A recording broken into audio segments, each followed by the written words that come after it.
Sledgehammer kill. In Texas Chainsaw Massacre 3, Ryan gets caught in a bear trap and has no way to escape. The Sawyer family captures him and brings him back to their place where they've got a whole industrial killing system set up. Very fancy. They hang Ryan upside down like he's livestock in a slaughterhouse. His girlfriend Michelle is tied up and forced to watch everything. The mechanical setup the family has is a sledgehammer attached to a handle system for easy control. One of them pulls the handle and the sledgehammer swings down to kill Ryan instantly and gruesomely. Michelle is forced to watch her boyfriend get murdered right in front of her, and we're left with a death that I think is one of the most brutal, but we're here for the scariest moments, and they only get scarier from here. Carnival chase. When Leatherface goes after his victims right in the middle of a carnival, things get very dark. People are everywhere. Little people are running around, and there's a fun atmosphere that's about to get completely destroyed. Leatherface starts chasing people through the crowded fairgrounds with his chainsaw, and the 3D effects were the main focus here, with gore and objects flying toward the camera to make audiences jump in the cinema. Honestly, it would have been insane to see this, but unfortunately I can only watch it at home. But if you thought that was scary, remember that the moments only get so much scarier from here. Leatherface saws his leg. Leatherface is an unstoppable killing machine throughout the entire movie. In a scene where he's chasing Sally down, she books it and starts running for her life. A truck driver tries to help Sally escape by hitting Leatherface in the head with a wrench. And somehow, this machine, Leatherface gets disoriented from the blow and starts swinging his chainsaw around wildly. In all the chaos, he's not paying attention to where the blade is going. He ends up getting the chainsaw in his leg and starts cutting through his own leg. He seriously injures himself with his own weapon, but luckily this fatty won't get beat by a chainsaw that easily. Though it does give the audiences a rare moment where they can actually feel satisfied because the killer messed up. It shows Leatherface is human and can make mistakes just like anyone else. But it's not the scariest moment on the list. Sheriff Hoyt confrontation. When Hoyt encounters the group of teens, he seems like he might actually help them at first, but then he starts showing his true nature by psychologically torturing them.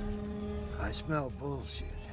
He forces one of the kids, Morgan, to put an empty gun to his head and pull the trigger. This is super sick, I'm not gonna lie. Let's be real though, we all would have pulled that trigger instantly. Hoyt reveals he's working with the killers and takes the whole group captive. The psychological manipulation is worse than straight violence. Hermes' performance makes this scene work because you believe this guy could actually exist. That authority figure who's supposed to protect you, becoming the threat is genuinely disturbing. But unfortunately, it's not the most disturbing point on the list. Jedediah's transformation. The 2017 prequel Leatherface was supposed to show how the character became the killer we know. Jedediah starts as this somewhat sympathetic character who you might actually root for, right? Because that's realistic. Throughout the movie, Jedediah goes through all these traumatic experiences that slowly break him down mentally. The final girl, Lizzie, thinks she's safe because Jedediah seems different from his crazy family. She trusts him and thinks they can escape together. But in the final scene, Jedediah uses a chainsaw to decapitate Lizzie. Then he makes his first skin mask out of her face. I think it looks a bit rough around the edges. Good first attempt though. This completes his transformation into Leatherface and gives us a terrifying scene. But the next one was so much worse. Coffin hiding scene. Heather is running through a cemetery trying to escape from Leatherface. She just watched him kill her friend Kenny in a very brutal way. Heather spots an open grave with a coffin in it and decides that's her best hiding spot. Nice survival instincts, Heather. She climbs down into the grave and gets inside the coffin, hoping Leatherface won't find her there. The whole thing plays on that fear of being buried alive that most people have. But Heather is too loud and Leatherface tracks her down. He shows up with the chainsaw ready and starts chopping into the coffin. The blade keeps inching toward Heather while she's trapped. Honestly, I think I could survive this easily. All you gotta do is roll on your side and breathe in. Or maybe just don't scream. Fortunately, she has crazy plot armor and someone else distracts Leatherface just in time, so Heather gets away. The 3D effects tried to make the chainsaw feel like it was coming right at the audience, but the rescue ruins any actual tension. Car chase sequence. The opening of Texas Chainsaw Massacre 2 sets up the whole campy tone that movie was going for. Two annoying-ass teenagers are driving around harassing people on their car phone, including radio DJ Stretch. These kids end up on a bridge where they encounter the Sawyer family. Leatherface is riding in the back of a pickup truck, and he starts attacking their car with his chainsaw while they're still driving. The whole attack gets broadcast live on the radio because the teens called in.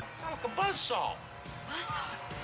Leatherface cuts through the car and decapitates the driver, causing a massive crash. The practical effects work is super impressive for the time, and it leaves us with one of the scariest moments. I'm not going to lie to you guys, I thought this was satisfying. Nobody wanted these guys alive. But the whole scene is so over the top that it's more entertaining than scary. Radio station jump scare. This scene from Texas Chainsaw Massacre 2 is considered one of the best jump scares in horror movie history. DJ Stretch thinks she's alone at the radio station after the crazy phone call from earlier. The camera keeps showing these dark areas in the background while Stretch goes about her business. You can see there are shadows and places where someone could be hiding. The tension builds because you know something's coming, but you don't know when. Chop Top suddenly appears from the shadows when Stretch least expects it. Even when you know it's coming, the scare still works. The effectiveness comes from the proper setup and misdirection. Tobe Hooper knew how to build tension and then release it at exactly the right moment to make audiences jump out of their seats. Face-peeling origin scene. The Texas Chainsaw Massacre. The beginning shows how Leatherface first started wearing skin masks. Chrissy sneaks into the Hewitt house to try to rescue her boyfriend Eric, who's been captured. She finds Eric strapped to this operating table, but she can't free him without making noise. When she hears Leatherface coming back, she hides underneath the table. Eric is still conscious and can see her down there. Leatherface starts cutting Eric's face off while Chrissy watches from below. Then, he makes his first skin mask out of Eric's face. Yuck. This gives the backstory for one of horror's most iconic visual elements. Watching someone's face get peeled off while their girlfriend hides underneath is pure nightmare fuel that explains how this whole twisted tradition started. Bus Massacre. The 2022 Netflix movie delivers probably the most brutal mass-killing scene in the entire franchise. This bus full of young entrepreneurs and social media influencers encounters Leatherface in an abandoned town. The group thinks they're safe on the bus, and some of them even try to live stream the encounter like it's entertainment. They have no idea what they're dealing with until Leatherface actually gets on the bus with them. Leatherface kills 21 people using over 200 gallons of fake blood. He literally cuts one girl in half as she tries to escape through a window. The scene is notable because there's no fun or camp to it at all. It's just brutal violence that feels realistic and disturbing. One character who survived a school shooting has trauma responses during the massacre, making it feel even more real. Slaughterhouse Chase. After Jessica Biel's character Erin sees Leatherface kill Morgan in the 2003 remake, she runs to a nearby slaughterhouse to hide. This creates this intense cat-and-mouse game between her and Leatherface. The slaughterhouse setting is perfect because it's full of industrial equipment and hanging meat that creates this maze-like environment. Erin thinks she can hide among all the machinery and carcasses, but Leatherface knows this place way better than she does. Leatherface systematically hunts her through the building. When he finally corners her, Erin manages to grab a cleaver and chops off his entire arm. This scene changed horror filmmaking for the next decade because of how well made it was. The technical skill and production values set a new standard for what slasher movies could look like. Sally's nighttime chase. Right after Leatherface kills the annoying Franklin with his chainsaw, Sally makes a desperate run through the dark Texas woods. The lighting in this scene makes everything feel completely real and terrifying. Sally is running blind through the darkness with no idea where she's going. All she knows is that there's a maniac with a chainsaw somewhere behind her. The realistic lighting makes you feel like you're right there with her. She ends up at the Sawyer house, which turns out to be filled with furniture made from human bones. When Leatherface shows up and starts cutting through the front door, Sally jumps through a window rather than face him. This chase sequence captures what made the original movie so effective. It feels like real terror instead of movie terror, and that makes all the difference. Pam's meat hook scene. After Kirk disappears, his girlfriend Pam goes into the Sawyer house looking for him. The camera follows her in this long shot that builds suspense as she gets deeper into the house. Pam discovers this room that's just filled with bones and furniture made from human remains. She trips and falls into all this horrific stuff, and the camera work makes you feel dizzy and claustrophobic right along with her. Leatherface appears and hangs her on a meat hook while she's still alive. She has to watch him dismember Kirk with his chainsaw. This concept became so iconic that it ended up in the video game Dead by Daylight. The slow, agonizing process of being hung on that hook while staying conscious is pure nightmare fuel that influenced countless horror movies afterward. Final chase sequence. This picks up right after Sally escapes from the dinner scene, and she's running in the early morning light with Leatherface and the hitchhiker chasing her. Even though you know Sally is the final girl, the hitchhiker gets hit by a semi-truck and dies, which feels like justice after everything he's done. A truck driver tries to help Sally by fighting Leatherface, which causes Leatherface to accidentally cut his own leg again. Sally escapes in a pickup truck, and the scene ends with her manic laugh crying mixed with the dying sound of Leatherface's chainsaw. It's haunting and triumphant at the same time. This sequence works because it maintains tension even when you know the outcome. The combination of Sally's hysteria and Leatherface's frustrated chainsaw creates this perfect ending that stays with you. The dinner scene. Sally gets captured and tied to a chair at the Sawyer family dinner table for what might be the most disturbing sequence in horror movie history. The family tries to get their grandfather to feed off Sally by sucking her wounds. Marilyn Burns gives an incredible performance as Sally, alternating between desperate pleading and these rattling wails of terror. The camera uses extreme close-ups of her eyes and overlays animal sounds to make everything feel primal and intense. The grandfather is too weak to really hurt Sally, so she passes out from shock. Family keeps laughing and mocking her cries while they argue among themselves. This scene created the template for psychological torment that countless horror movies copied afterward. The combination of Sally's genuine terror and the family's casual cruelty makes it genuinely hard to watch. Leatherface's first appearance. This is widely considered one of the most terrifying moments in horror cinema history. Kirk enters the Sawyer house looking for gasoline, and there's no music or build-up to warn you what's coming. The only sound is a squealing pig in the background. Kirk trips on a small ramp, and suddenly Leatherface appears from nowhere with a sledgehammer. You hear this visceral sound of the hammer hitting Kirk's skull. Leatherface hits Kirk in the head, and he starts convulsing before Leatherface drags him away. Then Leatherface slams a sliding door with this haunting musical sting. The complete lack of warning makes this scene devastating. Most horror movies telegraph their scares, but this one comes out of nowhere and hits you like a truck. It established the template for sudden, brutal violence that influenced every slasher movie that came after. If you thought this video was scary, help me out by watching my other video, The Most Painful Michael Myers Kills. Click it.